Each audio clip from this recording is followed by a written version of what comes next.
short video because, well, primarily because I don't know where in the world my girlfriend is, so I thought I would do a little video and maybe she could see it wherever the hell in the world she is. So,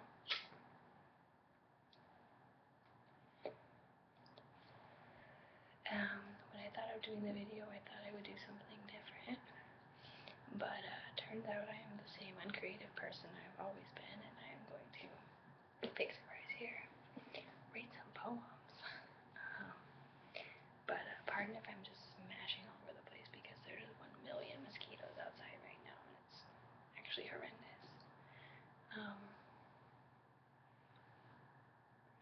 I'm hoping that if I smoke, they'll go away, but I think that's actually an invention of mine that mosquitoes don't like cigarette smoke. Anyway, so I actually just found a poetry book that I was reading a lot last summer, and I'm just going to read 3 poems that I have marked in this book, which is Garrison Keillor's Good Poems for Hard Times. There's also a Garrison Keillor's Good Poems, which is also a great poetry book that I have. I actually love Garrison Keillor, if any of you are familiar with the Writer's Almanac program on NPR that he hosts, but actually I use that program a lot to find poems. Anyway, enough about Garrison Keillor, and we will get to the poems. So these are just 3 poems that I had marked from last summer, and maybe we will see why. There are 1,000 mosquitoes out here. Oh, this is horrific.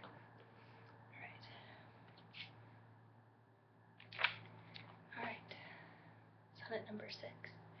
Dearest, I never knew such loving. By Hayden Carruth. Dearest, I never knew such loving. There in that glass tower in that alien city, alone, we found what somewhere I had always already known exists and must exist, this fervent care, this lust of tenderness.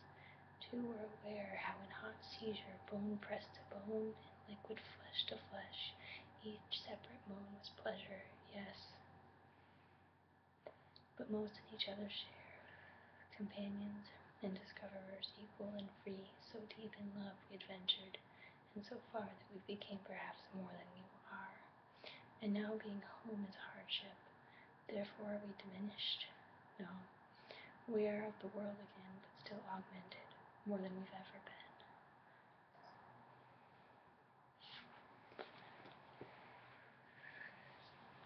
Alright, so the next one, which is on the opposite page, and I'm actually not sure which of these I had marked, so I thought I would just read them both.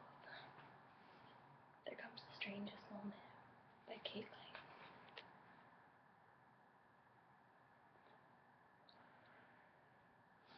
There comes the strangest moment in your life, when everything you thought before breaks free, when what you relied upon as ground rule and as right looks upside down from how it used to be. Skin's gone pale, your brain is shedding cells.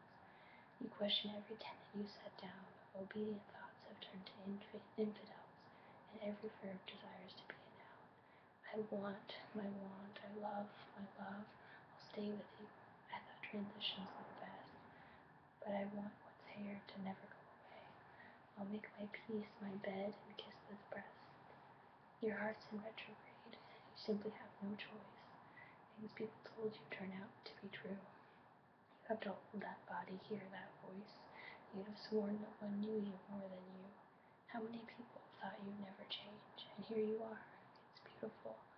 It's strange.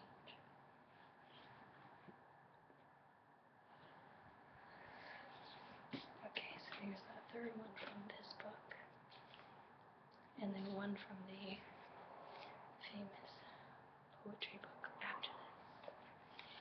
Alright. Nothing is Lost by Noel Coward. Deep in our subconscious we are told, lie all our memories, lie all the notes of all the music we have ever heard, and all the phrases that we love have spoken.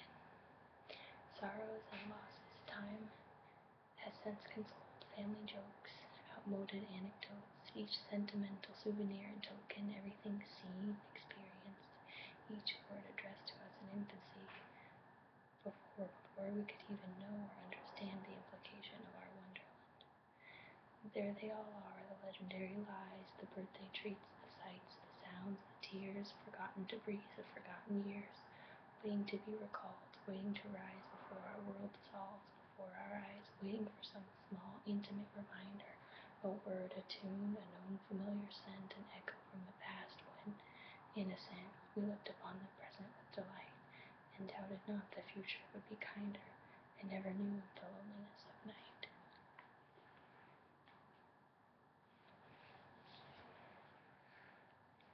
Alright, there are just a million bazillion mosquitoes out here. Alright, the last one I'm going to read. This is the short one by Anne Porter. It's called Looking at the Sky. I never will have time enough to say how beautiful it is, the way the moon floats in the air as easily and lightly as a bird, although she is a world made all of stone. I never will have time enough to praise the way the stars hang glittering in the dark of steepest heaven, their dreary sparks, their brimming drops of light, so fresh, so clear, that when you look at them, it quenches thirst. So those are the poems I'm going to read for this video. I was actually thinking in another video sometime maybe I would read one of my favorite short stories by Borges in Spanish, but that would also be a quite long video because I think it would probably take about 10 or 15 minutes to read the whole thing, and maybe that would be kind of boring. But I guess people can make comments in the comments if they have an opinion about that. Anyway, also I hope that the voice volume was not super modulated and weird during that. I believe I got about 25 mosquito bites during the duration of that video, which is why we all hate summer.